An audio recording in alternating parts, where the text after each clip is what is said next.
જય દ્વારકાધીશ. કેમ છો બધા? મજામાં? મોર્નિંગ મિની વ્લોગમાં બધાનું ઈડલી સાથે હાર્દિક સ્વાગત છે. એક સાઈડ છે ઈડલી, એક સાઈડ છે સંભાર, એક સાઈડ છે મેંદુવડા અને ઠંડી ઠંડી છાશ અને વડા છે ને ભજીયા બનાવ્યા છે. કારણ કે છે ને રાઉન્ડ બનતા નતા. મેં ફર્સ્ટ વાર ઈડલી સંભાર બનાવ્યું છે. રાઉન્ડ બનતા નતા એટલે છે ને ફટાફટ ભજીયાની જેમ મૂકી દીધા. કુકર ભરીને સાંભાર છે.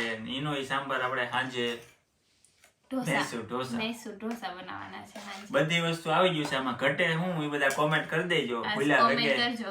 ઈડલી છે, મેંદુવડા છે, સંભાર છે, છાશ છે. અને હું કામ ઘટે છે એ તમને નેક્સ્ટ વિડીયોમાં જવાબ આપશું. એટલે તમે બધા કોમેન્ટ કરો કે આમાં કઈ વસ્તુ ઘટે છે. જો ઠંડી ઠંડી છાશ છે, ઈડલી આવી ગઈ, વડા આવી ગયા, સાંભાર આવી ગયું છે.